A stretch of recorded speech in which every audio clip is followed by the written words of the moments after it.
We've got major updates on US-China trade in technology products, European supply chain rules, and a fast-approaching transatlantic tariff deadline. Let's not waste any time. You're listening to This Week in Trade. Welcome to This Week in Trade, bringing you a quick roundup of the latest international trade news and analysis from Riddell Limited's director George Riddell and the Geneva Trade Platform. Let's start with the ticking clock. The United States and the European Union have a major deadline looming in June.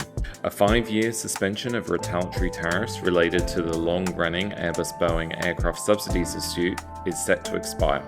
We're talking about $11 billion worth of goods caught in the crossfire, ranging from EU agricultural exports to US spirits and tobacco. While aircraft and parts are exempt from broader US tariff escalations, failing to resolve this underlying dispute means the reimposition of countermeasures is a serious risk businesses need to consider.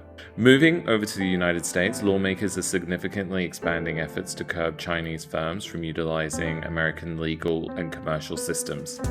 House lawmakers have introduced the Prohibiting Adversarial Patents Act. If passed, this bill would bar companies and individuals designated as U.S. national security threats from receiving U.S. patents. Supporters of the bill argue that this will close a critical gap, preventing listed Chinese military-linked entities from obtaining US patents and using them to gain leverage over American tech firms in US courts. At the same time, the Pentagon has officially named major Chinese commercial giants as having ties to China's military.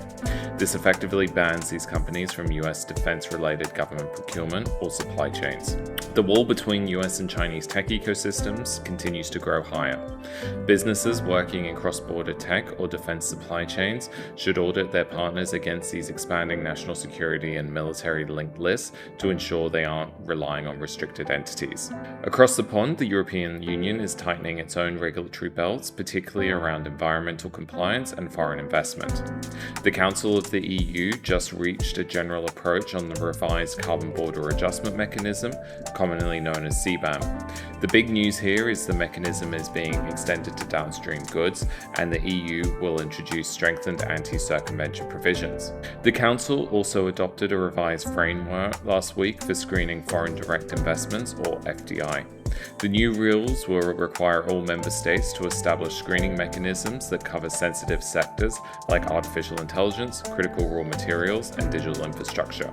For CBAM, importers and manufacturers should review the expanded downstream product coverage to assess their exposures to new compliance and financial obligations.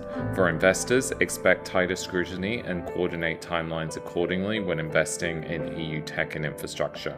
Let's pivot to a dedicated look at digital trade, where we're seeing new regulatory developments at both the bilateral and global stages.